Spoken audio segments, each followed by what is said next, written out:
हमारे व्यस्त जीवन में ईश्वर की आवाज़। महामारी में डॉक्टर्स ने और स्वास्थ्य कर्मियों ने बहुत काम किया, लेकिन फिर भी मरीजों की इतनी भारी संख्या, इतने ज़्यादा मरीज की बड़ी नाजुक स्थिति बन गई थी। मरीज इतने ज़्यादा कि डॉक्टर्स कम पड़ गए।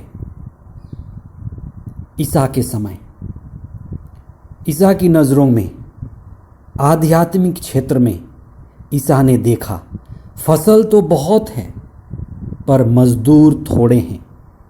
एक असहाय स्थिति बनी हुई है। तब भी आज भी 14वां सामान्य सप्ताह 6 जुलाई 2021 मंगलवार। पहला पाठ मरिया गोरेती का पर्व। उत्पत्ति ग्रंथ अध्याय 32 पद संख्याएं 22 से 32 तक और संत मत्ती का सुसमाचार अध्याय 9 पद संख्याएं 32 से 38 तक। जो भूख से तड़प रहा हो उसके लिए पेट भर भोजन ही मुक्ति है। भूख की समस्या से मुक्ति। जो बीमार पड़ा है, बीमारी से कराह रहा है, उसके लिए असरदार दवा और सही उपचार ही मुक्ति है। ईसा का देश पिछड़ा और गुलाम था। वहां अपदूतग्रस्त लोग और बीमारों की भारी संख्या चंगाई के लिए उनके पास आती थी। ईसा मुक्तिदाता ने लोगों की अज्ञानता, मानसिक व शारीरिक बीमारी और पापों की दुर्बलता में जकड़े हुए और बंधे हुए भारी संख्या में लोगों को पाया। लोगों के मुक्ति पाने की जरूरत को देखकर ईसा बोल उठे, फसल तो बहुत है पर मजदूर थोड़े हैं। अगर किसी फैक्ट्री में या घर में आग लगी हो तो स्थिति बहुत भयावह होती है। कितनी भी पानी डालो कम पड़ता है, दमकल कर्मी कम पड़ जाते हैं। ईसा ने यही अनुभव किया कि आध्यात्मिकता में अज्ञानता है, तरह तरह की बीमारी और पापों की आग चारों ओर लगी है। ईश्वर के बिना, आध्यात्म के बिना, नबी और अगुवाओं के बिना जीवन में निराशा है, लोगों में हताशा है, उद्देश्य विहीनता, जिसके कारण लोग मृतप्राय पड़े हैं। इसलिए मुक्ति की आवश्यकता को देखते हुए ईसा ने कहा, फसल तो बहुत है लेकिन मजदूर थोड़े हैं। सुसमाचार के मुख्य अंश। कुछ लोग एक गूंगे अपदूतग्रस्त मनुष्य को ईसा के पास ले आए। ईसा ने अपदूत को निकाला और वह गूंगा बोलने लगा। लोग अचंभे में पड़कर बोल उठे, इस्राएल में ऐसा चमत्कार कभी नहीं देखा गया। परंतु फरीसी कहते थे, यह नरक दूतों के नायक की सहायता से अपदूतों को निकालता है। लोगों को देखकर ईसा को उन पर तरस आया, क्योंकि वे बिना चरवाहे की भेड़ों की तरह थके मांदे पड़े हुए थे। उन्होंने अपने शिष्यों से कहा, फसल तो बहुत है परंतु मजदूर थोड़े हैं। इसलिए फसल के स्वामी से विनती करो कि वह अपनी फसल काटने के लिए मजदूरों को भेजे।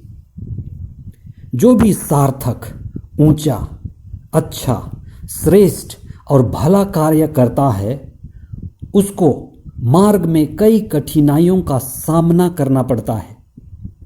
ईसा ने कई लोगों की बीमारी, अपदूतों और दुर्बलता में बंधे हुए लोगों के बंधनों को खोला और उन्हें आज़ादी और मुक्ति दी। लेकिन कुछ लोग समुदाय में, परिवार में भी और समाज में सत्य और ईश्वर विरोधी होते हैं, जो भलाई, अच्छाई और ईश्वर की आत्मा और चंगाई को देखते हुए भी ईश्वर की उपस्थिति को अस्वीकार करते हैं। इसी तरह के लोग ईसा पर दोष लगाए कि ईसा अपदूतों के नायक की सहायता से चंगाई का ढोंग कर रहे हैं।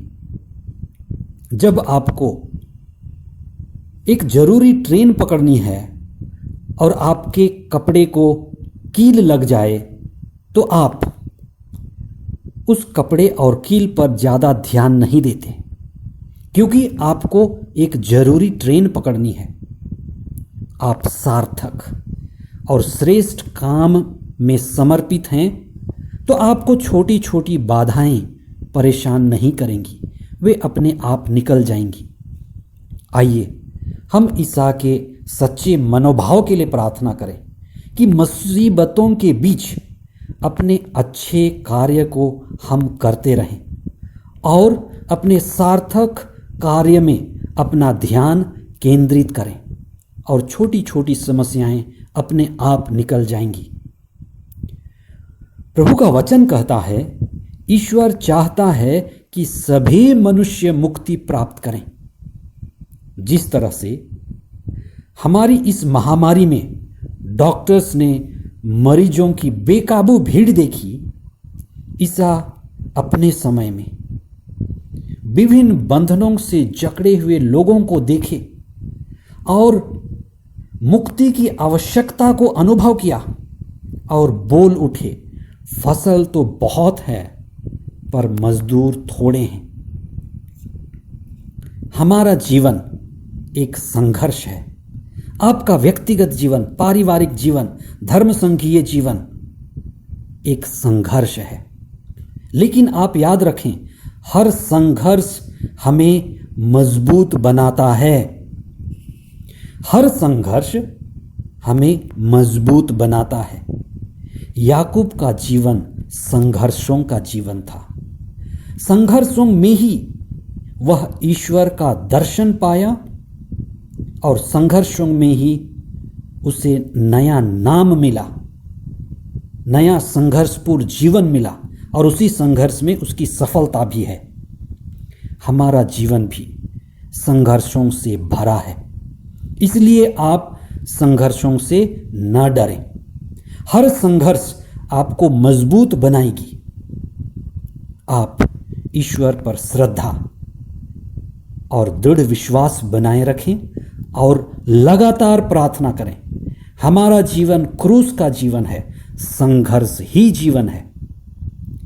आज मरिया गोरेती का पर्व है।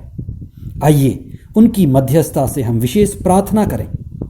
हे प्रभु, हम संत मरिया गोरेती के जीवन के लिए आपको हृदय से धन्यवाद देते हैं, जिसने अपनी पवित्रता की रक्षा के लिए संघर्ष किया, जिसने अपने मन मंदिर की सुरक्षा के लिए मरना स्वीकार किया। वे हमारे लिए प्रार्थना करें। हम जानें कि फसल तो बहुत है पर मजदूर थोड़े हैं। हम अपना योगदान दें। पवित्र आत्मा हमारी सहायता करें। यह प्रार्थना हम करते हैं हमारे प्रभु ख्रिस्त के द्वारा। आमीन।